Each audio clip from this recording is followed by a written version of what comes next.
may be seated.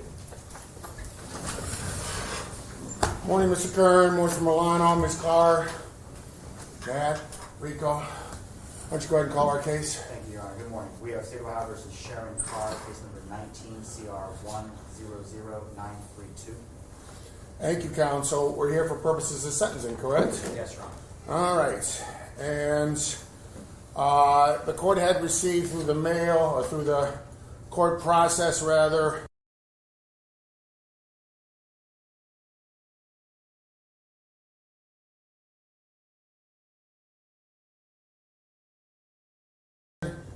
the court had reviewed the, let me see, just a second. Let me bring it up on everything up on my docket so we're all on the same page.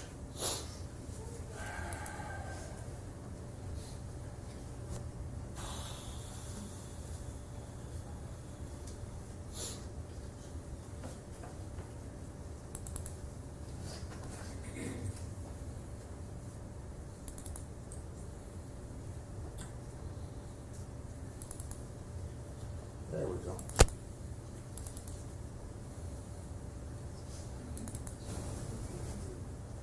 Court had reviewed the sentencing pre-sentence report.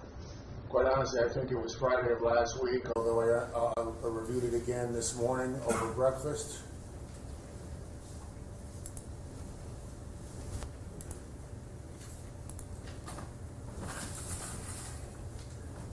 I'll bring it up on the court docket as well, just in case I have to refer to that at some point during this process.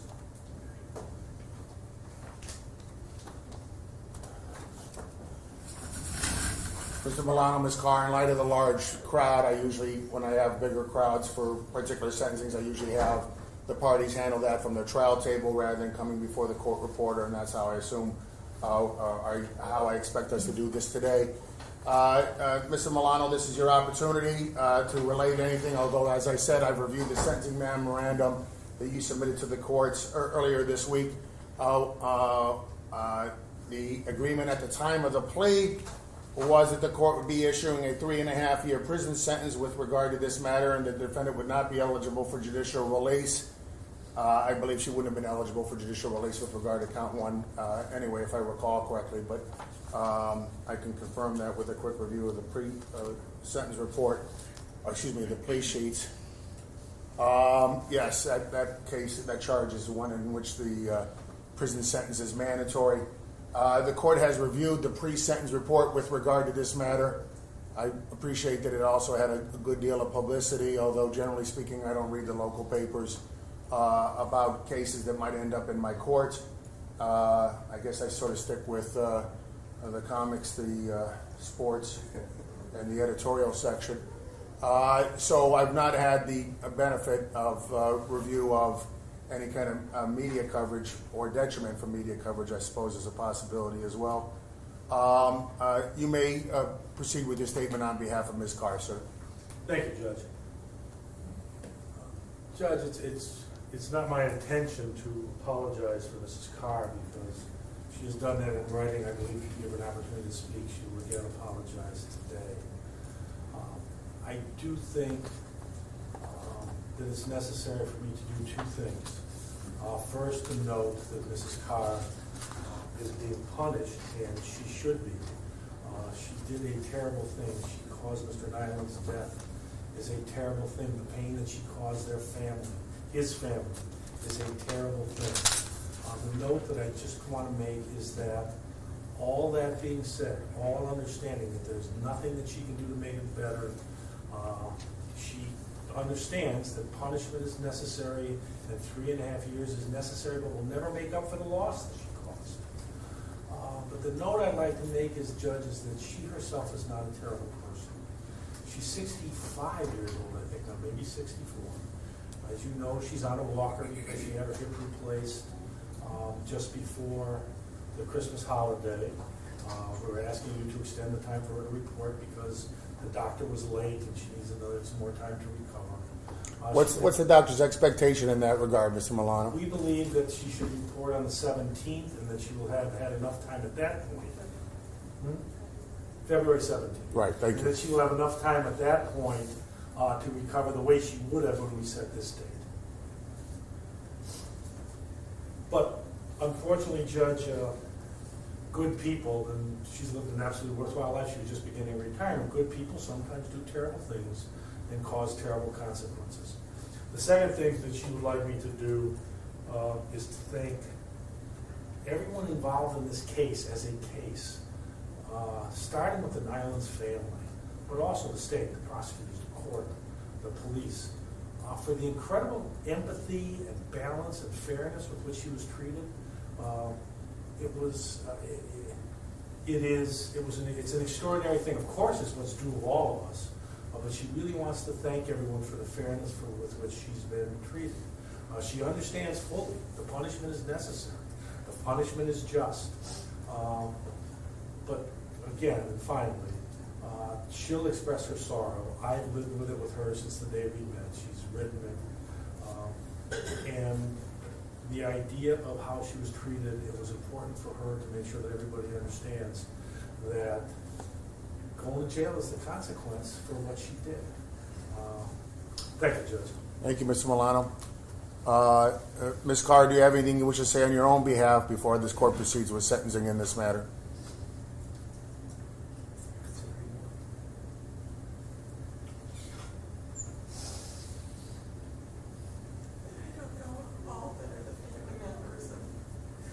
Friends, I just want everyone to know in the bottom of my heart, if I could have exchanged anything for that day, I would. I'm truly sorry from the bottom of my heart. I'm sorry for the police department. I lived my life like probably almost all of you, very forthright, and for this to have happened is horrible. I will accept my consequence. I want to say I'm sorry to the biking community too. I also rode that bike trail almost every day until the accident happened. I'm so sorry. The police department, everybody involved, but mostly what you put in the family and the loss.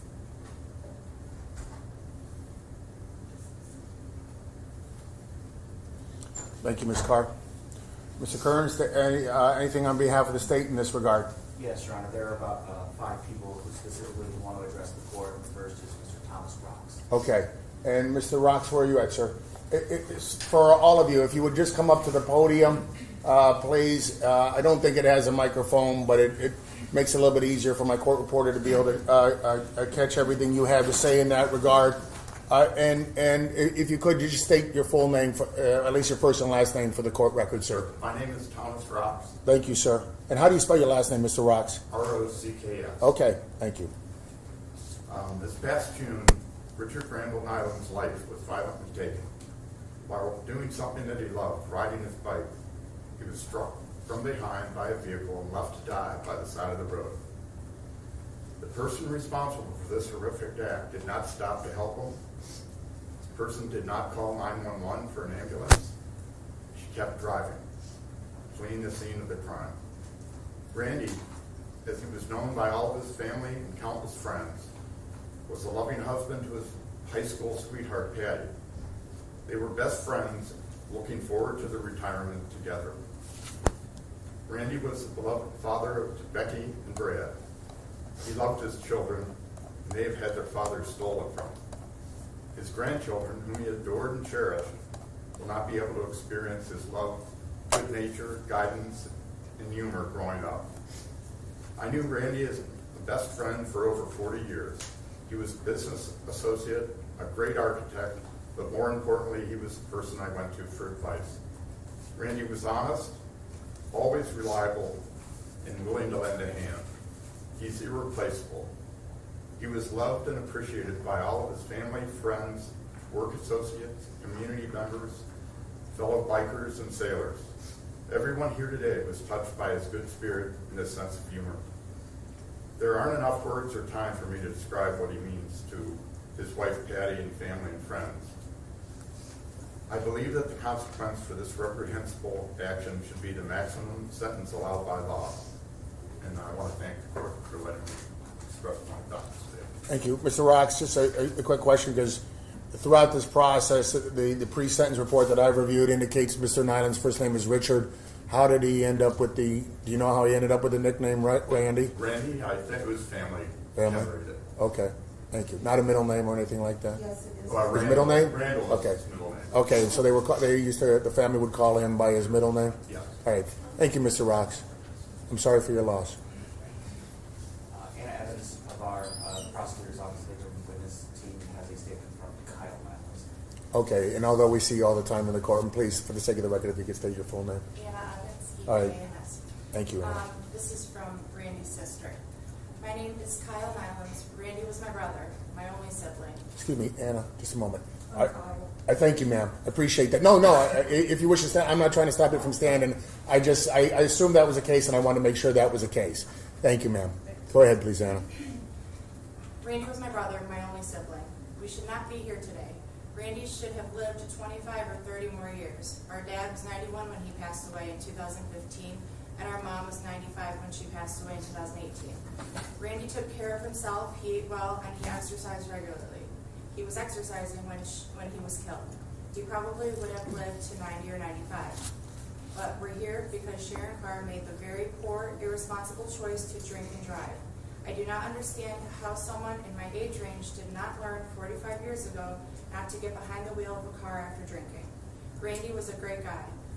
All you have to do is ask any of one of the hundreds of people who attended his calling hours, but I'm the only one who could call him my brother. How do I explain what my brother meant to me? He was my first family. We had a shared history. We grew up together. For 19 years, his room was next to mine. He was there every day of my life. I depended on him. He made me laugh. He taught me so many things. He was supposed to be here the rest of my life. There was a huge hole in my life where Randy used to be. I think of him every day, and I will miss him forever. It's still hard to realize that I will never see him again. I will eventually learn to accept that, but the one thing I will never get past is that you hit Randy and drove away. You did not stop to help him. You left my brother on the sidewalk to die. That's Kyle Thank you. Evans. Thank you, Anna. Thank you, ma'am. I am sorry for your loss. Mr. Kern? Third speaker would be Randy's son, Brad. Thank you. Come on forward. Brad, is it?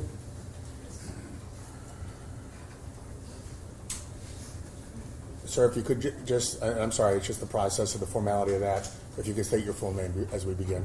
My name is Richard Bradley Nylands. Like my father, I go by my middle name. Okay. Brad. Thank you, sir. The night of June 6th will remain in my mind for the rest of my life. I was traveling for work when I received a phone call from my mother that my father, Randy Nylands, had been hit by a car while riding his bicycle and was in critical condition. My mother could barely get the words out. In shock and disbelief, I collapsed where I stood. There was no time for my mother to comfort me over the phone. She needed to make decisions at the hospital. I called my partner, Sophia, getting the words out through tears and between gasps of air, and sat in a hotel room waiting for my mom to call me and tell me what was happening. It was the most alone and scared I've ever felt in my entire life. And hearing my dad had died was the most devastating news I had ever been given. Hours earlier, I was texting photographs of New York City to him, showing him the world that I was exploring through my job. This was a common practice for the two of us. I would text or call him nearly every day with an update on what I was up to seek advice, or to just hear his voice and have a laugh with him.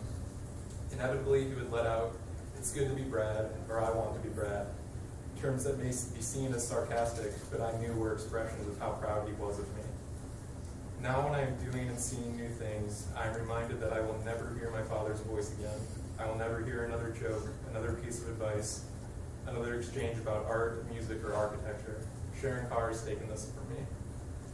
Going to my parents' house the next morning, my childhood home where they had lived for 25 years, was surreal. I walked through the house surrounded by my dad's things, exactly where he had left them before his daily bicycle ride. I made my way to the garage where we had spent countless hours working on cars and bicycles, where my father taught me to take on projects and to feel confident in doing so. I never had any doubt that he could fix anything, so I called him often with questions or seeking advice. He always knew exactly what to say. Now when I need his help, I am reminded that my father was killed and I'll never be able to take his brain again. Sharan Carr has taken this away from me. My dad was a safe cyclist. He wore a helmet, lights, and reflective clothing. He chose his route based on where there were bike lanes. He always left and returned while the sun was still out. On June 8th, my mother, my sister, and I walked along the road where my dad had been hit and killed. Eventually, we came upon the place where, after being hit at such a high speed, he lay with no brain activity. I was the first of us to find that spot. Fragments of his bike littered the ground. I got down on my hands and knees, touching the ground and crying. I found this piece of the bike slightly buried in the grass. I have carried it with me every day since. We built this bike together when I was in high school. When I hold it, it's my way of being there with him, for him, so I can feel like he wasn't alone. My dad was doing everything right. Sharan Carr was in the wrong. The month after my father was killed feels like a complete blur. I stayed with my mother in their home for a few weeks, helping her with whatever I could, knowing that we were both lost and in shock. The seemingly endless procession of family, friends, and neighbors offering sympathies and support was perhaps one of the greatest testaments to my father. But having to continually explain what had happened, how he had been killed, caused us to relive that night over and over again. Upon returning to my home in California, I found it difficult to take care of myself and those around me, something I am still struggling with. Being so far away from where I grew up is incredibly hard because I am so far from the people who knew my father best. I have felt detached from my life. When I experience joy, I'm instantly reminded that my dad is gone. My partner Sophia has suffered with me. She has had to be strong when I cannot. She has had to hold me when I have been woken up in the middle of the night in tears, hearing my dad's voice in a dream. She has had to handle things around our home that I used to do. She has had to endure my grieving while also managing her own. Meanwhile, I am in weekly grief therapy trying to move forward as I know my dad would have wanted me to. My father lived his life with integrity, always trying to do what he thought was right for his family and for himself and his community. He always taught me to be honest, no matter what, to take responsibility for my actions. From a young age, I was always told that if I made a mistake, regardless of what it was, and I owned my actions, I would have my parents' support in dealing with the consequences. For 5 months, Sharan Carr had not taken responsibility for her actions. She continued to plead not guilty until the evidence against her became insurmountable. By not taking responsibility for her actions, Sharan Carr has not only killed my father, but disrespected his memory and the way he lived his life. I will never see my father grow old. I will never see he and my mother enjoy their retirement that they were both so excited for. I will never be able to hug him again. If the time comes, I will never be able to ask him how to be a father. I will never see him laugh and play with his grandchildren again. I will never be able to say goodbye to him, and I will never be able to tell him how lucky I was to be his son. Sharan Carr has taken all this away from me in an instant with a choice, a careless decision to get drunk and operate a vehicle. There is no way to describe how I have felt the last 6 months or how I and my family have been impacted. Sharan Carr has taken so much from so many, but she will never take my father's legacy away from his family, friends, and community. And she will never take away who my father is to me. I hold his lessons close, and just like him, will aspire to always do the right thing. Thank you, Your Honor. Thank you, sir. Statement from Randy's daughter, Becky. Thank you. What is Becky short for, please, ma'am? Rebecca Gilchrist. Thank you, Ms. November Gilchrist. 1st. June 6th was just like any other day until it wasn't. My oldest daughter and my husband were off at practice, and I was home with my son and my youngest daughter. We decided to FaceTime my dad around the time he was getting home from work, something we did regularly. The kids always got a kick out of it, but I think my dad got even more from these phone calls. We talked, and the baby blew raspberries to him, something he probably taught her to do, among other silly little things, like throw the toy on the ground and watch mom pick it up over and over again. My dad got a kick out of that. We talked and laughed with him, and then he got going, so he gets settled and ready to go for a bike ride, because it was a beautiful evening. I never thought it would be the last time I would talk to him, or that we would have the honor of being the last members of our family to speak to him. I won't ever be able to have another FaceTime call with him and meet all his grandkids. On the evening of June 6th, Sharan Carr took that away from us in an instant, devastating our family and shattering our hearts. I will never forget getting a call from my mom. but there was an accident. It was bad, and then I needed to get to Metro as soon as humanly possible. I fell to my knees, and I prayed, and I cried. I knew it was going to be bad. I just knew it. I will never forget the image of seeing my mother in a room in the hospital waiting to hear from the doctors.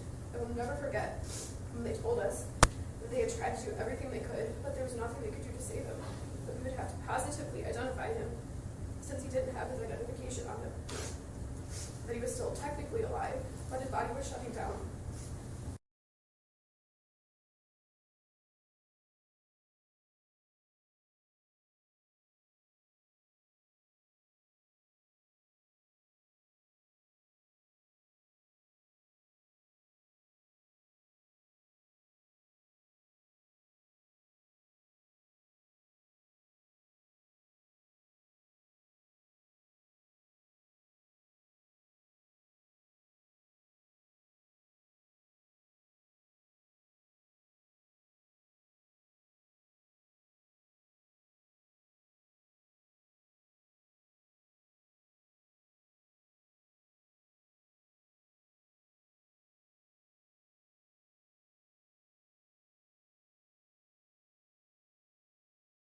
With my family have had to endure months of what seems like never-ending proceedings to get us to this day. Every time we have to come here, we have to relive the night of the 6th again. It's torture. How could someone so good be taken away from us like this? My dad had more integrity than anyone I could ever know. He wouldn't hurt a soul. He was always there for us. I could always count on him. From the time I was little, he was there for the small things and the big things. I was a total daddy's girl, and proudly so. I called him whenever I had a question about anything. He tolerated many car questions, often pointing me to the manual so I could learn rather than be given all the answers. He taught me the basics of being handy around the house with some tools. And he was my resident handyman for all the projects in the home I have with my husband. He spent countless hours helping my husband update things in our home. He gave me my first real job the summer I turned 16. I helped fill in for an employee, and I got to practice my driving hours. How lucky was I got to spend time with him. I actually enjoyed working with him and spending time at his office. He taught me how to drive a stick shift and didn't get worked up when I stalled out in the middle of a very busy intersection in Avon Lake. He sometimes had the patience of a saint. When I worked on an office renovation several years ago, he was my person. It was so much fun to share with him what was happening and the different design elements, something we could totally relate on. Earlier in 2019, he was my person again for an office move with my company. I was so excited to show him our new building downtown because he hadn't yet been in it. We moved in a couple weeks ago, but I don't get to share that with him now. We all suffer the consequences of Miss Carr's actions. I'm not the same person I was on June 5th. I don't know that I ever will be, but I'm doing my best to get back there, attending therapy to aid in the process. I constantly worry about my mom. Is she okay? What can I do? I want to take her pain away. Nothing I can do will ever make any of this change. I worry about my brother. He's so far away. How is he coping? Is he taking care of himself? I'm his big sister and I want to protect him. My husband bears the brunt of my sadness, guilt, fear, and anxiety. He too suffered in this loss. But am I recognizing that enough? Then finally my children. They're too young to really understand this fully. But they miss him and they're saddened by this huge loss. Am I making sure that they're really okay? I dread the day when I have to tell them the full truth of how their grandfather died. The only reason he isn't here is because someone made some very horrible decisions, and they are solely responsible for his tragic death. We took him away from his next chapter. He and Mom were getting closer to retiring and had plans to enjoy every part of what they had to offer. Naively, I thought my dad would live into his 90s, as both his parents did. I thought he would experience so much more with me. I could only hope my children would have the same experiences I did, having grandparents who had lived so long, perhaps even having their own children while he was still alive, like I was able to. He didn't even get to see my youngest daughter turn 1. All of the hopes and dreams I had had like this were taken away from me in an instant. I won't get to have any more conversations with him. I won't be able to ask him how many more questions about cars or architecture or buildings or DIY projects. I won't get to hear his voice or his laugh. I won't be able to call him in the middle of the workday and ask him what he's up to and to hear his response, and he was coloring pictures and cutting out paper dolls. I won't hear another early morning call from him on my birthday to be the first to wish me a happy birthday, because he was always the first person to call me. I won't hear his silly laugh, his dad jokes, his next car quest, or a story about another sailing adventure. There won't be any more family group texts of him. I, along with my family, will make sure that who my dad was as a person will always be known. There isn't anyone that can take away his legacy. He was too good of a man for that. His love of family, friends, and community, his commitment to helping others, and his integrity was worth more than gold and will always remain. I will always count my blessings and be grateful for every moment I have with the most amazing father that anyone could have been given. My dad will live in through all of us. Thank you. Ms. Gilchrist, what did your father do for a living? He's an architect. Architect? Thank you. Mr. Kern?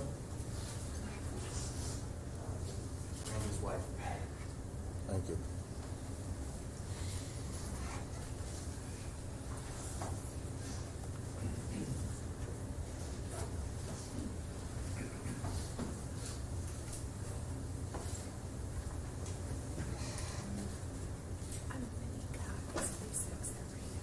What's that? Hey, thank you. Anna, if you could, in just a moment, Mrs. Nylands. Anna, my court reporter would like copies of any of the statements made by the individuals so that it can be kept by the court. She's the one who keeps, at least initially in this realm, the records. And then, so if we need photocopies made, we'll do it in our office, but we appreciate your effort in that regard. Mrs. Nylands, if you could please, if you could state your full name. My name is Patricia Nylands. I go by Patty. Thank you, Mrs. Nylands, and I'm sorry you're forced to speak at this difficult time, but please, I'm listening. I am the widow of Randy Nylands. I would like to make my victim impact statement today, and with your permission, Your Honor, I will direct my statement to the court, the defendant, and her attorney. Trying to put into words how the death of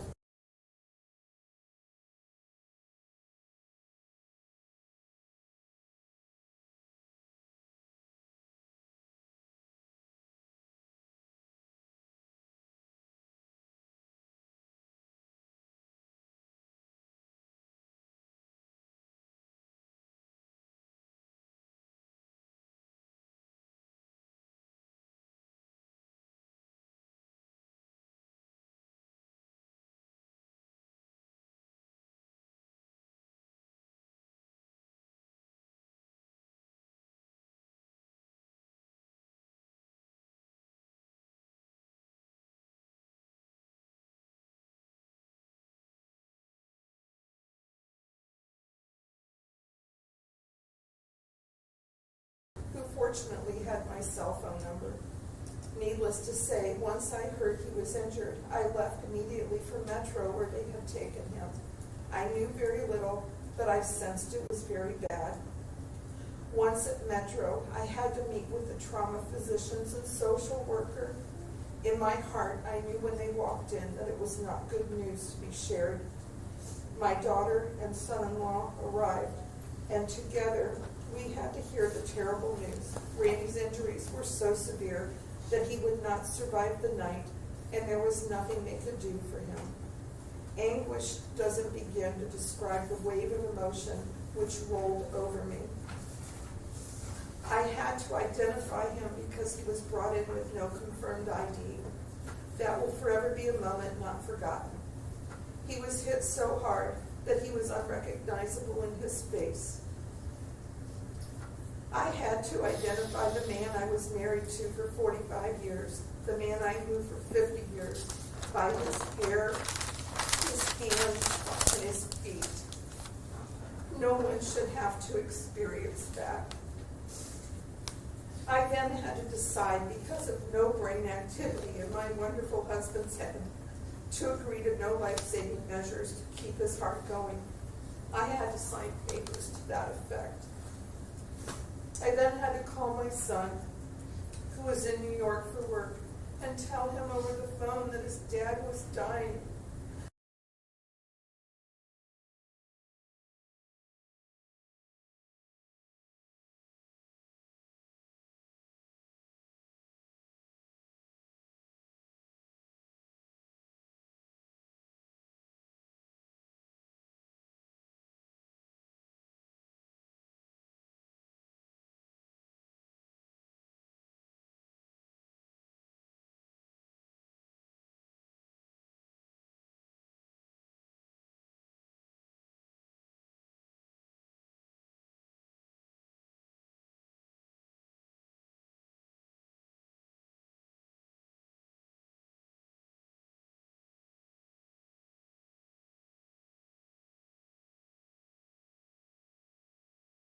sacrifice his emotional well-being for our sake was a powerful statement of his friendship and love for Randy. We text each other at odd hours now, when we're having a moment thinking of Randy. We laugh and we cry. Tom has been with us this entire journey the past 7 months, in court and in meetings, an immense source of strength. It was a horrible night. It was a horrible night. Despite the kindness of the hospital staff and the police, I made phone calls to family, work, friends. After Randy died, I drove home alone. I needed to be by myself. I didn't want others to hear my grief. Thank you. I was unable to sleep. At 3:30 in the morning, I spent an hour and 30 minutes on the phone with the organ donor company. Randy was listed as an organ donor, but because of his injuries, his organs were not able to be used. We were hopeful that the skin tissue could be salvaged. I had to answer very personal questions about Randy, questions about his lifestyle. Food, drugs, alcohol, sex, all within hours of his death. It was difficult. Unfortunately, because this was a criminal case, his body was taken to the coroner's office and was released too late to be able to salvage any skin tissue. I then had to call his only sibling, his sister Kyle, to tell her over the phone what happened. She has lost her father, her mother, and now her brother, all in a period of 5 years. That was a difficult call to make because I knew I was adding more pain to her already overwhelming feeling of loss. On Friday morning the 7th, the reality of what had happened hit me squarely. Family, friends, neighbors began appearing at my door, bringing words of comfort, hugs, food, flowers, whatever they could in order to ease our pain. I had to make funeral arrangements, decisions, phone calls, more decisions, all while still trying to take in what had happened. The week following Randy's death is a blur. I know I was surrounded by a lot of love and still am, but all I wanted to do was curl up and lay in bed and cry. I had to help hold others up from their grief. On the day of his service, I stood for 5 hours without a break while people paid their respect. I didn't want to be there. This wasn't supposed to be how our life together ended. I went back to work the following week. I have little memory of that month of work. I went through the motions, but I suspect the quality of my work was subpar. They kindly suffered through it. I am still not back to the level I was prior to Randy's death, and can only hope that at some point I will be. My focus and productivity have suffered greatly. It's embarrassing. I have had countless meetings with lawyers, the prosecutor's office, our financial consultants, our accountant, in order to be sure that all items were being addressed and handled. I would not have had to attend to these were it not for Sharan Carr, time away from my life that I will never get back. Each time the phone rings or something comes in the mail, I have to explain to someone on the other end of that call or that item what has taken place and hear their pity. I have to relive that night. I don't sleep well, so sometimes I drive over to the lake and sit in my car and I cry. I drive over to the local Myers store and walk the aisles at 2 in the morning because I am drained and I don't want to cry anymore. It is hard to be so sad. I don't eat well, truly lost my appetite. I always enjoyed cooking, but not anymore. There is no joy in eating alone. We always sat at the table and talked about our day while having dinner together.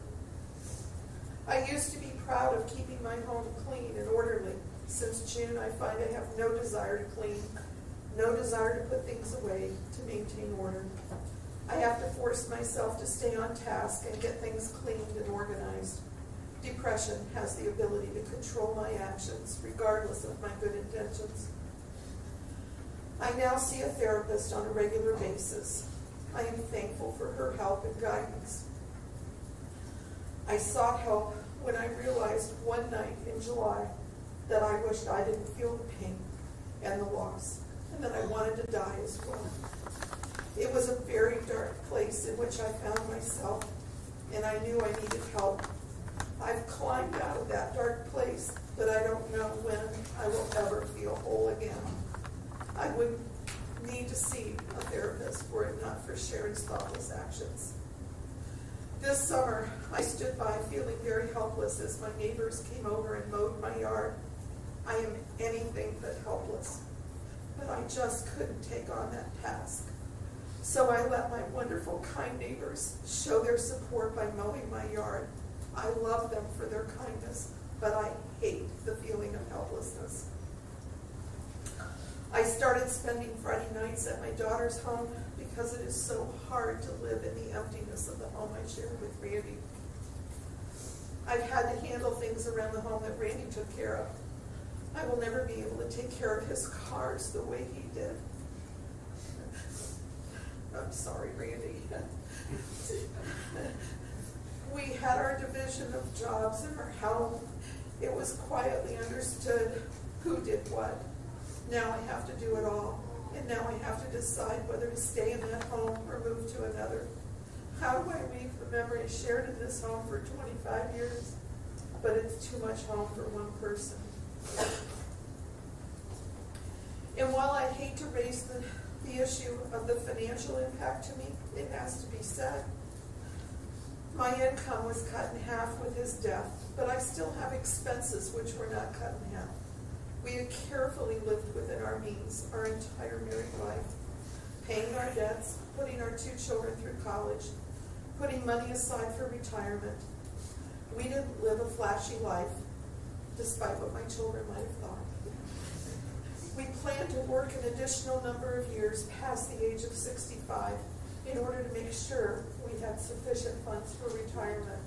I was planning on working until I was 70, and Randy felt he would likely work a few more years past age 70. Randy had actually encouraged me to consider retiring sooner, but now that is not likely for the present time. I no longer have his income to pay for the mortgage and other expenses. I now have to pay for my health care, which had been being taken care of by his employer. I've had to reassess my financial situation over the past several months because of Sharon's actions. But during this past 7 months, there are positive things that I've accomplished, things that I'm proud of. I attended and spoke at an Avon Lake City Council meeting where Randy was remembered and honored. I also attended and spoke at an Avon Lake Planning Commission meeting where Randy was remembered and honored. I attended a dedication of the gazebo that Randy designed for the city of Avon Lake at Veterans Park. I helped my sister-in-law sell my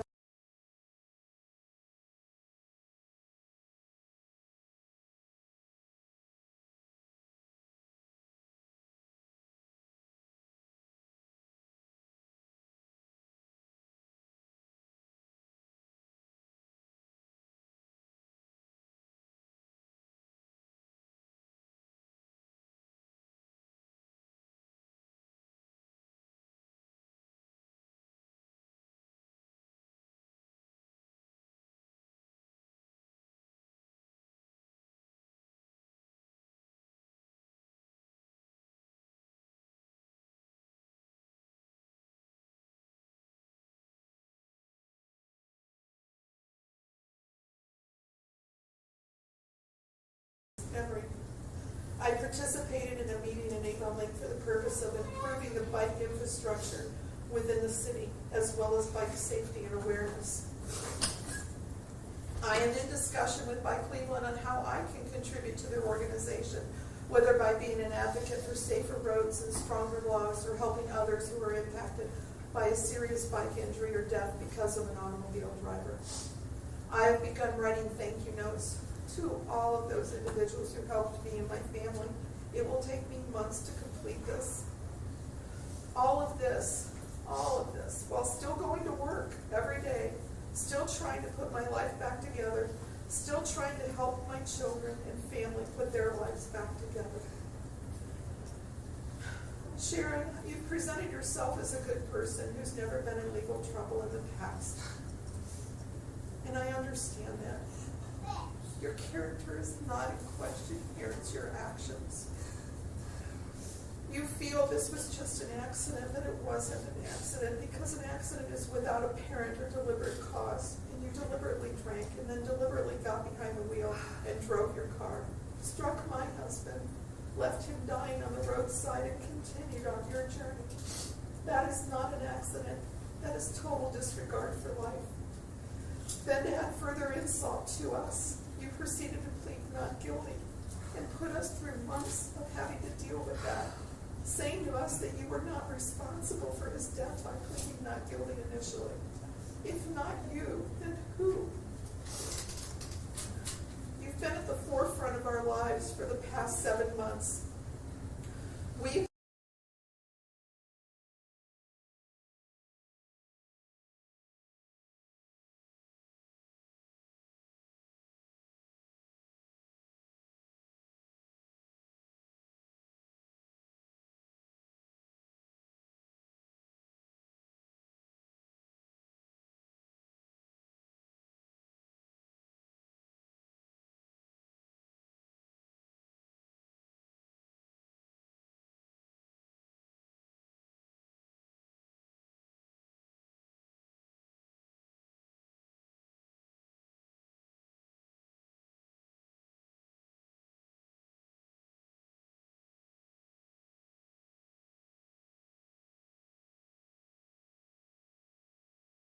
shows him being hit hard and hit by a drunk who was speeding.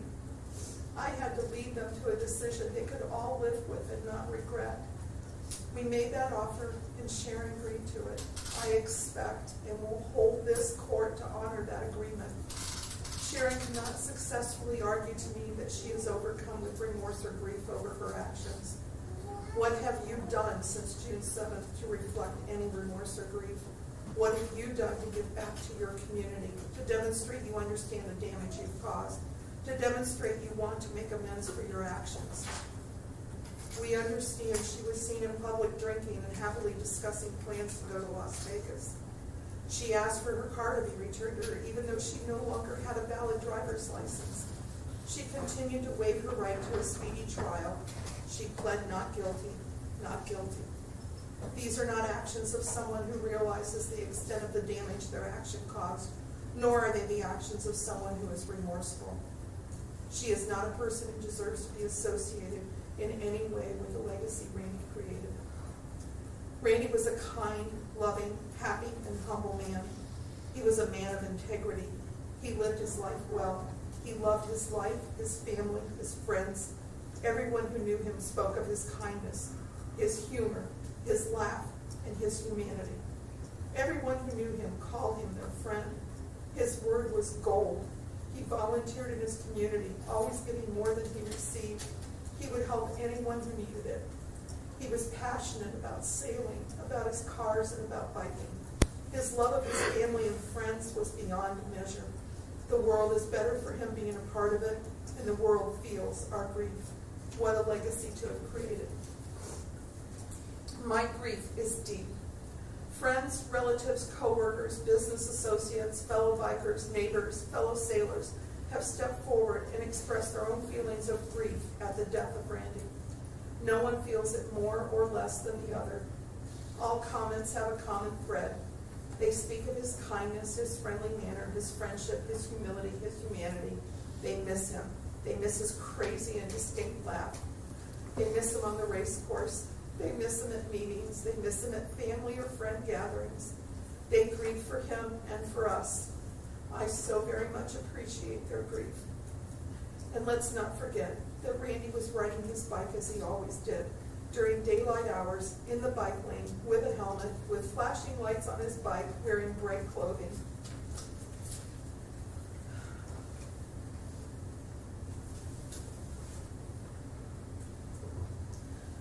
Randy was my best friend. He was my husband. He was my lover. He was my world. 50 years is a long time to know someone. 45 years of it as a spouse. He was strong and brave, honest and true. He loved his life and it loved him right back. He was an awesome father. a joyous grandfather, a loving brother and brother-in-law, and a friend to so many. We lived our life together with no regrets. We tackled our struggles together and enjoyed our successes together. I had the best of him, but I grieve his death. I will no longer lay next to him in bed, be tickled by him. No more kisses, no more hugs, no holding hands, no I love yous, no more intimacy. We were 16 years old when we met. We became fast friends, and that friendship grew into love. He understood me. He embraced my flaws, made me a better person. But more importantly, he protected my heart, always putting it first. That is love. Randy no longer can play with his grandchildren, nor watch them grow up so excited at the thought of who they will become, what path their lives will take. No more conversations with Becky and Brad about their day, their work, their lives and interests. Of all that he accomplished in his life, his education, his career as an architect, his sailing, his volunteer work, his biking, he was most proud of his family. I know his children felt that. Now it's our duty to make sure his grandchildren feel it. He raised his children to be accountable for their actions, regardless of the consequences of those actions. Be honest, don't lie. Then they can hold their head high and know they did the right thing, even in difficult times. Being honest allows you to sleep well. He led by example. Ms. Carr, you took him from us in an instant. You made a choice to drink. You made a choice to then drive after you had been drinking. At your age, I doubt this was the first time you drank and drove. You must have felt you'd gotten away with it before. Why not again? You made a choice to kill him. It was not an accident. It was not an unlucky situation of him being in the wrong place at the wrong time. Remorse from you was never uttered, and it wasn't until you realized the extent of the evidence against you, almost 4 months after you killed him, that your attorney indicated to the prosecutor it was not about guilt, but about sentencing. While we grieved, while we went to therapy visits because of our grief, while we cried, while we couldn't sleep, couldn't eat, couldn't find joy in everyday life, you were able to continue on with yours. Pleading not guilty was a cowardly action. Mentioning your name with Randy's is not something that I feel you're worthy of. Being in this room with us is not something you deserve. Perhaps if you had owned your actions from the beginning, from June, my feelings towards you would be different, but you didn't. 3.5 years is a reasonable sentence. No early release, no shock release, judicial release, whatever it is. Sharan must pay her debt to society for her actions. And as I stated earlier, we made that offer and she agreed to it. I expect and will hold this court to honor that agreement. It would be an insult to our family, our community of Avon Lake, and the county of Lorraine for her to serve less than what was agreed to. Most of all, it would be an insult to the memory of Randy, who brought so much good to this world and shared it with all of us. We grieve for him, but because of him, we will survive this. Our life, though different without him in it, will be good again. He lives on in each of us who loved him. Thank you, Your Honor. Thank you, Ms. Nyland.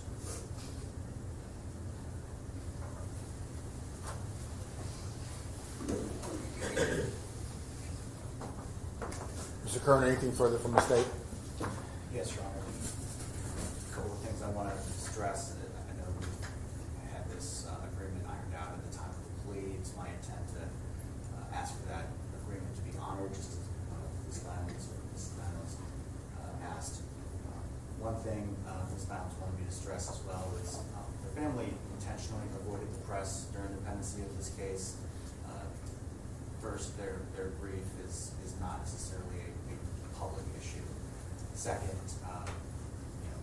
resolving internal family issues is just that, an internal family issue.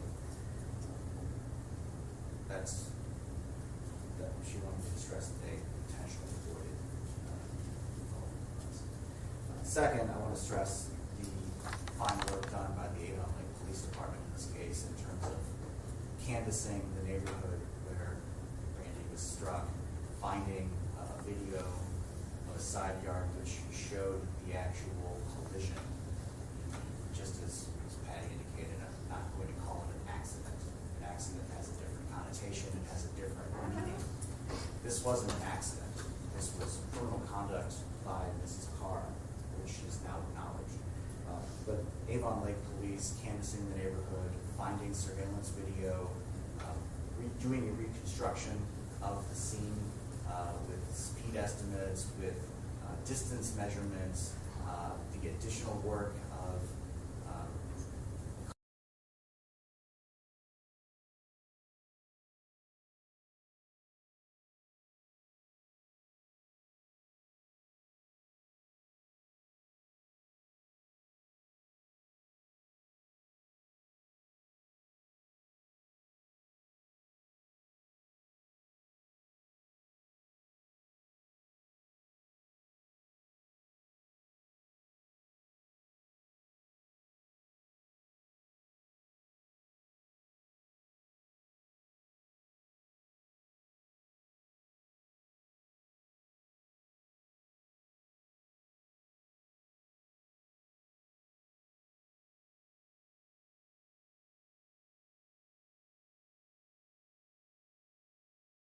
but no one's saying, not the Nyland's family, not friends, not the state, no one's saying that Sharan Carr is some career criminal.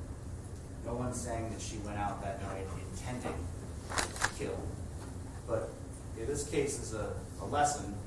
It's a lesson that actions have consequences.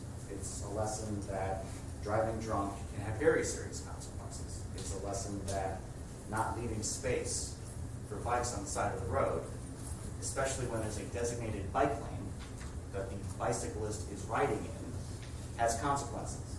It's a lesson that not stopping after a collision has consequences. It's a lesson that being so impaired that you don't even know that you hit somebody, and when pulled over, you have no idea why, when the front end of your car is horribly damaged. The front passenger mirror on her SUV was essentially ripped off from this collision.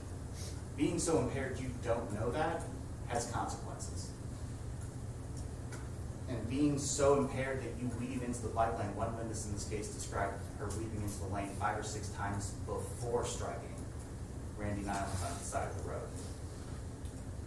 There are consequences for that. And the consequence is that bad things happen to good people. The consequence is that people die.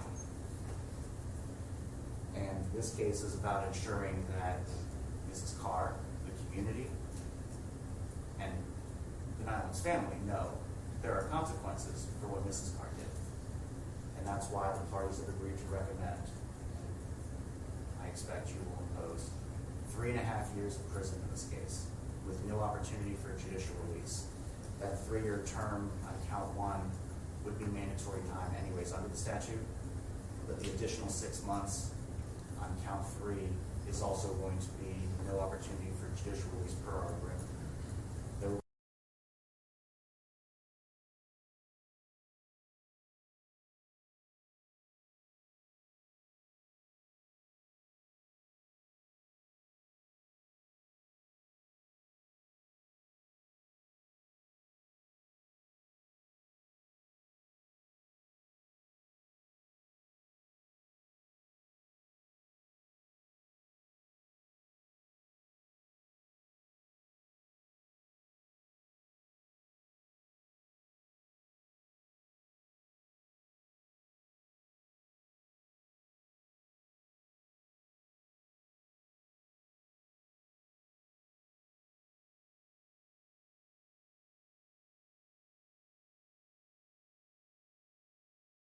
some insurance in this case, as well as a separate civil matter. So I believe that has been handled. Right. Through that. All right. Thank you, folks.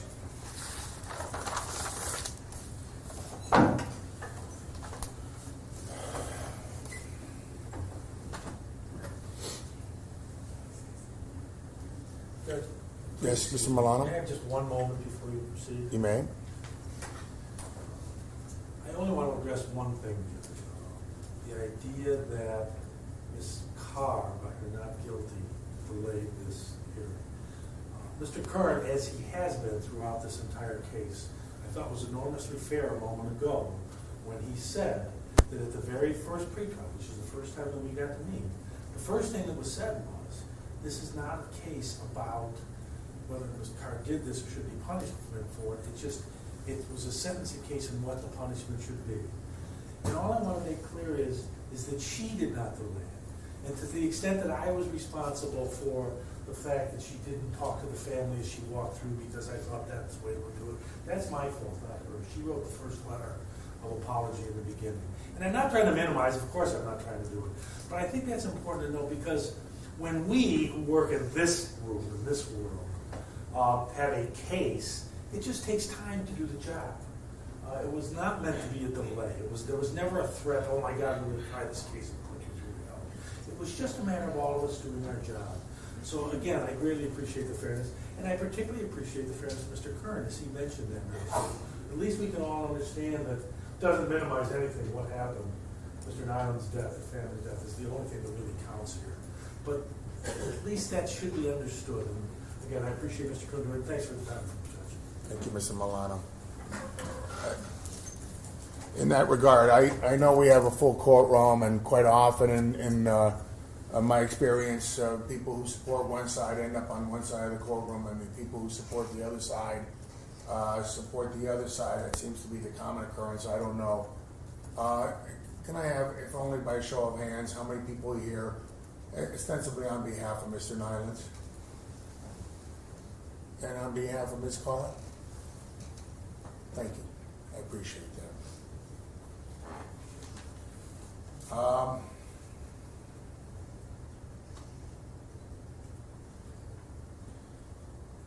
I think that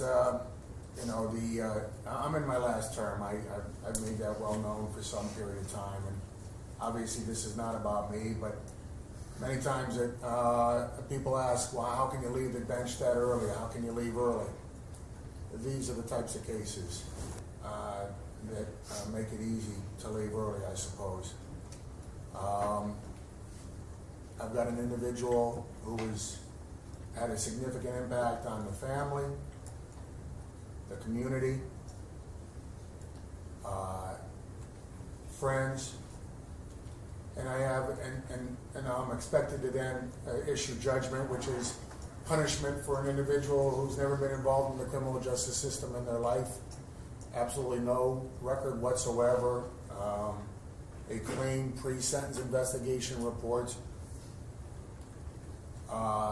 And that makes it very difficult. And I appreciate that maybe some of the delays or some of the actions that were taken by the counsel involved in this matter increase the level of stress and increase the level of frustration through this process. But I appreciate the professionalism of the counsel involved with regard to this matter, because they, like myself, recognize how difficult these issues are, how as everybody walks out of here, nobody's going to be satisfied. Nobody will be satisfied. No one will be maybe certain that justice prevailed or that justice ruled. I think ultimately when I confront a situation like this, I'm reminded that when they talk about the justice system, probably 364 days out of the year, they talk about drugs, they talk about opiates, they talk about cocaine, but rarely is there a good general conversation or discussion with regard to the impact on alcohol in this system. My experience over the last 21 years is that drugs affects the individuals and their families. Alcohol regularly reaches out beyond those individuals and beyond that small core and impacts a room full of people. And so we'll be watching the Super Bowl at some point in the near future and be watching a lot of beer commercials and a lot of alcohol commercials. There's another side of it that you folks all recognize now. That a person who has not had any involvement with the court system is going to be going to prison. And a family that had a wonderful father, brother, grandfather, husband will not have him any longer.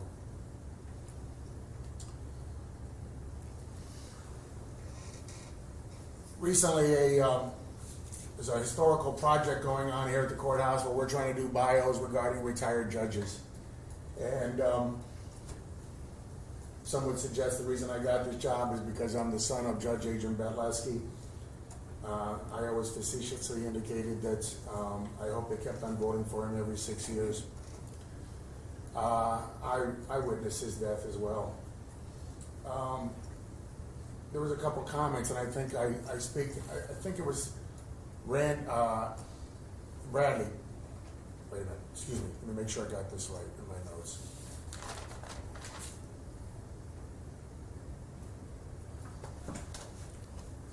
Bradley mentioned this, and I think also Rebecca, you mentioned, or Becky mentioned it as well, about the loss of that. I think, Becky, you commented about how you were the last a member of the family who was able to see your father alive.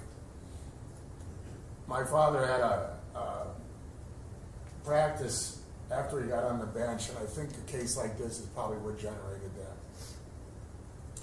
He was very open in his love for his children, even his son, and really unique in that regard. I don't have any children, so I don't know that I've ever had that opportunity to show that a level of affection. And I think often when I get in these kinds of cases, I realize that he quickly realized while on the bench that we don't know where our last day is going to be and how it's going to be. And so I think he always insisted that he made sure that our contacts were really, really important, and in particular when we first saw each other and when we departed from each other. A lot of open love that I honestly had a difficulty with in my college years because I thought I was too manly to be hugging and kissing my father. And so some people have lost that opportunity. I would only suggest if there's anything that anybody can get from this situation that's a positive, it's a recognition that we don't know how long we're here, and we better make sure that our friends and our family know how important we are to each other. Defendant appeared in court for sentencing after having pled guilty to and been found guilty of 2 counts of aggravated vehicular homicide, count 1 being a felony of the 2nd degree and count 2 being a felony of the 3rd degree. Failing to stop after an accident, a felony 4, and operating a vehicle while under the influence, a misdemeanor of the 1st degree. With regard to count 1, it is mandatory time. There is no consideration by the court with regard to the issue of sentencing factors. Court will be issuing consecutive sentences between count 1 and count 3, and I specifically find that although there is a presumption that all terms are to be served concurrently, this court will be imposing consecutive sentences because they are necessary to sufficiently punish the defendant and are not disproportionate to the acts of the defendant. And in particularly with regard to count 3, which is the sentence I'm running consecutively, the court finds that the harm is so great or unusual that a single term with regard to only all of the counts does not adequately reflect the seriousness of the conduct. This is particularly so in light of the fact that many of the family members noted the additional harm caused to them as a result of the individual who struck their father on the bicycle, struck their family member, departed the scene, and that's why I'm going to be running that consecutive to the sentence issued with regard to count 1. Ms. Carr, I'm required to advise you that upon release from prison in this case, you will be placed for 3 years on what is known as post-release control. And that under that, the parole authority can return you to prison for violating conditions of post-release control. The maximum they can return you to prison for is 1/2 of the prison term I impose. And since you know I'm imposing a 3.5-year prison sentence, that means you'll be facing a 3.5 is, let's see, 36 and 642, a 21-month prison sentence if you violate violate post-release control. If you do violate, a sanction is not allowed to be any greater than 9 months in prison, but so understand that the total amount of time you can serve in prison for violations equals 1/2 of the sentence, or 21 months. Also understand if you commit a felony while on post-release control, you can be returned to prison for that felony plus serve time. Excuse me, you can serve the time for the violation of post-release control plus serve time for the new felony. Upon consideration of all matters set forth by laws of judgment law and sentence of the court, defendant be sentenced on count 1 to 3 years in prison. On count 2, no sentence due to election by the state of Ohio. That count merges with count 1. On count 3, 6 months in prison, and on count 4, 90 days in jail and a fine of $375. The sentence issued on count 3 is to be served consecutively to all other sentences, and the other sentences are to be served concurrently.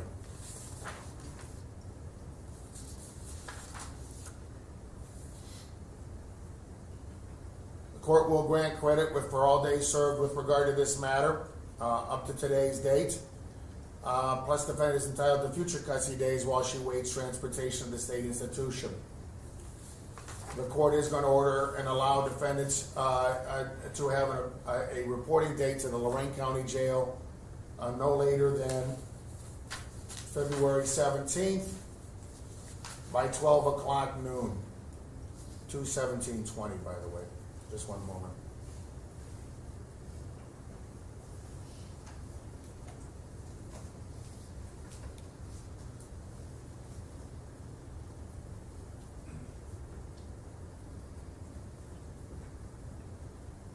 Ms. Carr, I understand that that's going to be probably the worst, or at least one of the scariest experiences you're going to confront. When I set up a report date, because when I file my sentencing entries, I have no longer any jurisdiction with regard to this matter. I will not be filing the sentencing entry until you report to the Lorain County Jail. If you fail to report by noon on February 17, 2020, then I would issue a capias for your arrest, and upon arrest, we would schedule a resentencing with regard to this matter. And from the court's perspective, the court will have available all sanctions available to it for a felony of the 2nd degree and a felony of the 4th degree. I don't expect that to happen, but I just advise you of that fact. We hold on to the sentencing entry. I put an entry in advising the sheriff that you'll be reporting on that date and time. And once you do report, I'll file the sentencing entries, as otherwise the court will have no way of additionally sanctioning an individual who didn't show up on the report date. In light of the information provided with regard to the restitution, this court is not ordering restitution. The court is ordering defendant to pay all costs of prosecution. All contraband and drugs hereby destroyed by the law enforcement agency in possession is same. All property not forfeited is hereby ordered returned to the owners. Defendant's driver's license is suspended for the period of defendant's life. The Lorain County Sheriff's Office is to perform the DNA specimen collection required under 290107 if that's not already been accomplished. The last issue is jail time credits. Although my report indicates what that is, my practice has generally been that I obtain the sheriff's records directly. I then incorporate into my sentencing entry the amount of jail time credit up to today's date. My pre-sentence report indicates 0 days of credit. Generally speaking, my practice is if you've been arrested, I usually would grant 1 day of credit with regard to that. But the sheriff's records will indicate to me whether you ever served any time in confinement up to today's date, and then I will place that into the entry. As I said, I'm allowing the report date. I would ask, in light of the large crowd, I would ask that before the defendant, Mr. Milano, leave the courtroom, that we allow the others to leave as well. I don't think we have, do we have anything else on the court docket for this morning? Weren't we gonna do something about I know, Ms. Rice, but it's probably That's gonna be all. done, right? That's Okay, all right.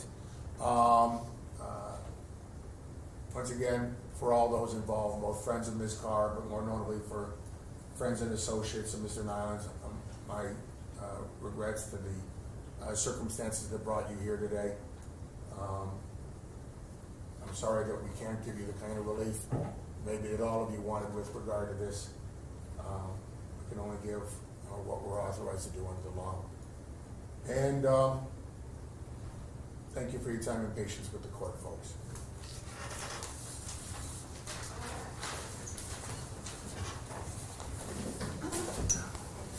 And Anna, when you get a chance, if you can get those documents to Jackie so we can keep them in the court file. Yes. Thanks for reminding me, Jackie. Thank you.